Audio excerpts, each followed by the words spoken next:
What's going on, y'all? It's your boy Alex. Welcome to Alex Sports Talk and Bets. Make sure you hit that subscribe button. And this isn't going to be a very long video, but I just had to talk about it really quick. And what it is that I had to talk about was AZ Fudd getting drafted to the Dallas Wings, where she's going to play with her girlfriend, aka her scissor sister, Paige Beckers. Now, I love Paige Beckers. I just want to get that out of the way very fast. Love Paige Beckers. Always liked Paige Beckers, liked her in college, liked her in high school, liked her on Team USA. I'm glad she bounced back from the injuries because I always thought she was better than Caitlin Clark. Now, that's just my opinion. Caitlin Clark's a great player too, but I prefer to watch Paige Beckers. With that being said, I've never been a fan of AZ Fudd's game. I've always thought AZ Fudd was overrated. I always thought she was anywhere besides UConn. People would be able to see her for what she is, which is a good but not great player. Definitely not the number one overall pick. But what makes this even crazier is, for some reason, the Dallas Wings, the WNBA is like not a real thing, man. I swear, like the WNBA is like this void where women go to play basketball. It's not a real thing.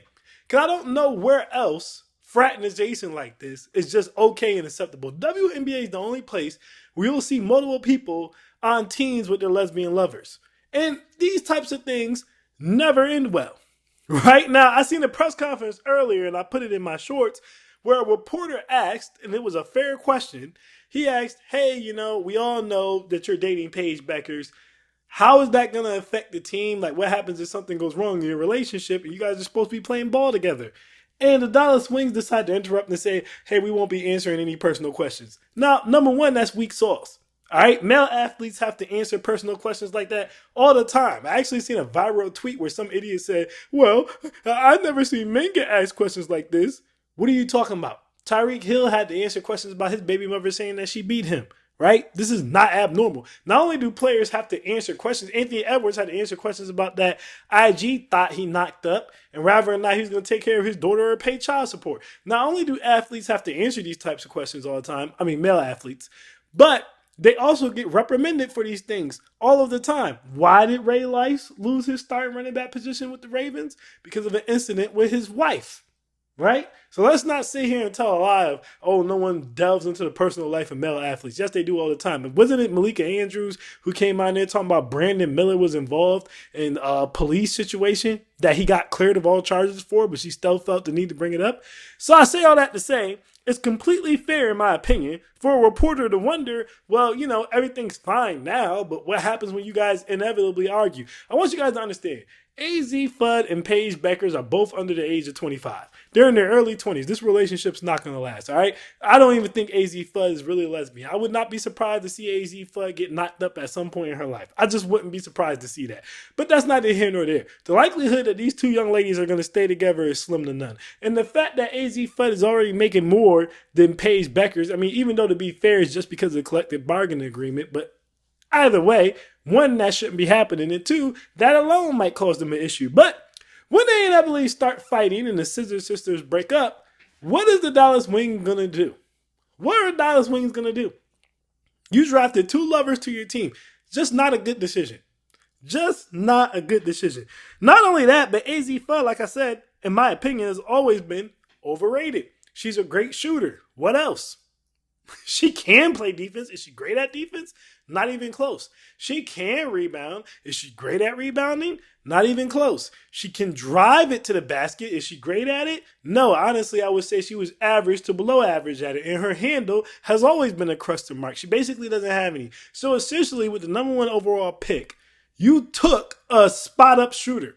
Because at the WNBA level, I don't see anyone she's going to be able to guard or anyone she's going to be able to blow by. So she's going to be a spot-up shooter. Now, the problem is you still have a Renz, unless you're going to trade her, and you also have Paige Beckers.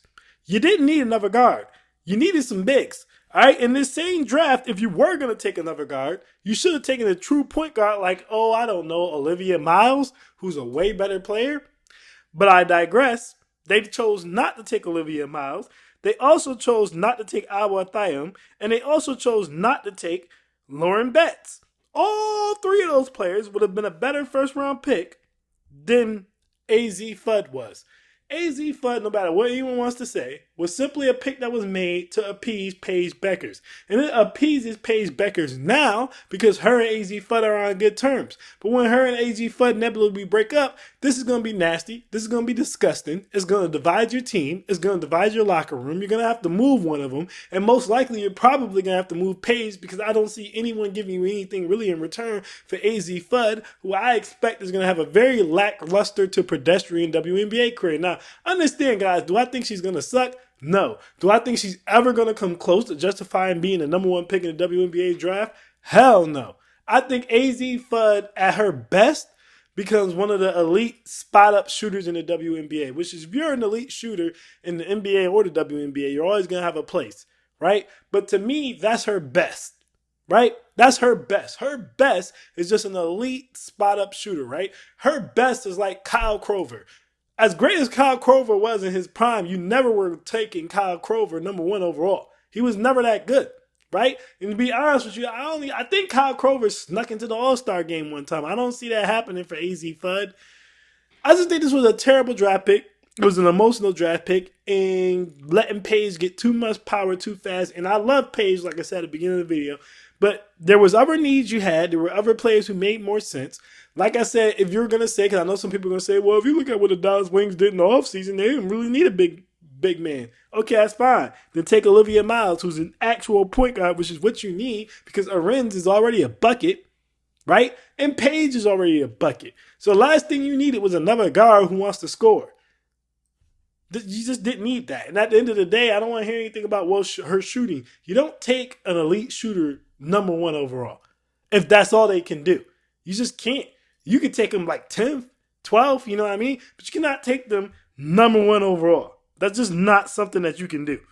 So I think this is going to backfire horribly. I think it's going to be funny to watch, right? I think there's going to be a lot of shade thrown when they inevitably break up. I think the locker room's going to get divided when they inevitably break up. And more importantly than all that, I think everyone's going to look back at the Dallas Wings and say, what the hell were you thinking taking AZ Fudd number one when they see Olivia Miles go on to be an all-star player, when they see Awa Thiam go on to be an all-star player, when they see Lauren Betts go on to be an all-star player, they're going to wonder what in the world possessed you to take AZ Fudd number one overall. And I'm going to be here to remind you guys that's because she was part of the Scissor Sisters and they didn't want to break up the Scissor Sisters. Bad decision. I could be wrong. You know, guys, there's always a chance that I could be wrong. Everything could work out. But I very, very, very, very, very highly doubt that that's going to be the case. This was a desperate emotional decision. I'm still trying to figure out where and what business is this type of fraternization really okay. I feel like anywhere else in the world, I feel like if you did this, it would be a problem. When the CEO, you guys all remember when that CEO got caught at that Coldplay concert with that girl? You know, people didn't say, oh, it's okay. You know, you guys, she's underneath you, so it's okay or anything like that. No, it was fraternization. They got fired. We seen what happened when Joy Taylor was letting everybody at Fox Sports spank her cheeks. Right? Everybody got fired. They cleaned house. So I just don't understand how in the WNBA it's susceptible to just sleep around with people on your team and no one sees this as a problem. But I digress. Yeah, we'll see. Again, I could be wrong. I highly doubt it. Personally, I would say keep your eye on this team because I really do think it's going to be elite level comedy when this inevitably doesn't work and they inevitably break up. But we'll see what happens. That's my thoughts on that. I want to get back to the NBA playoffs, so I don't want to spend too much time on this. I am Alex, and I am out, y'all. Peace.